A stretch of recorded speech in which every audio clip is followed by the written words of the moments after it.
DSC preparation కి మిగిలిన తక్కువ సమయాన్ని డిఎస్సి 2024 యాప్ లేదా DSC2024.com తో జాబ్ ని సాధించండి. పహల్గాంలో పర్యాటకులపై ఉగ్రదాడి నేపథ్యంలో భారత్ పాకిస్తాన్ల మధ్య నెలకొన్న ఉద్రిక్తతలను యావత్ ప్రపంచం నిశితంగా గమనిస్తోంది. రెండు దేశాల మధ్య పచ్చగడ్డి వేస్తే భగ్గుమంటోంది.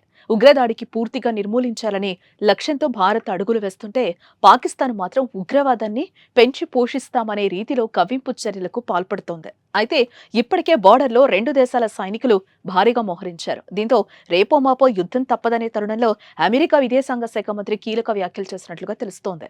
ఇరు దేశాల మధ్య నెలకొన్న యుద్ధ వాతావరణం నేపథ్యంలో భారత విదేశీ వ్యవహారాల మంత్రి జైశంకర్, పాక్ ప్రధాని షెహబాజ్ షరీఫ్ తో అమెరికా విదేశాంగ శాఖ మంత్రి మార్కో రూబియో ఫోన్లో మాట్లాడారని, ఇరు దేశాలు ఉద్రిక్తతలను తగ్గించుకోవాలని కోరినట్లుగా తెలుస్తోంది.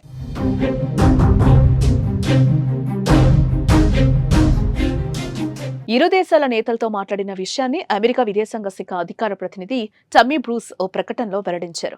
ఉగ్రవాదానికి వ్యతిరేకంగా భారత్ చేపట్టే ఎలాంటి చర్యలకైనా తమ సహకారం కొనసాగిస్తామని జైశంకర్తో ఫోన్ కాల్లో రూబియో భరోసానిచ్చారు. అదే సమయంలో ఉద్రిక్తతలు తగ్గించుకుని దక్షిణాసియాలో శాంతి భద్రతలు నెలకొల్పేందుకు ఇరు దేశాలు కలిసి పనిచేయాలని కోరారు అని బ్రూస్ ఆ ప్రకటనలో పేర్కొన్నారు. ఇరు దేశాల మధ్య యుద్ధం తీరని నష్టాన్ని మిగులుస్తుందని, అందుకే శాంతియుతంగా చర్చలు చేసుకుని సమస్యలు పరిష్కరించుకోవాలంటూ సూచించినట్లు సమాచారం.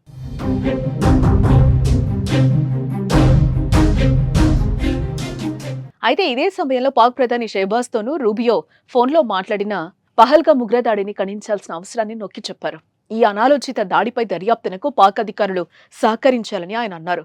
ఉద్రిక్తతలను తగ్గించుకునేందుకు భారత్తో ప్రత్యక్ష చర్చలు జరపాలని పాక్కు సూచించారు. ఇలాంటి నీచమైన హింసకు పాల్పడే ఉగ్రవాదులను కఠినంగా శిక్షించాల్సిందేనని రూబియో స్పష్టం చేశారు.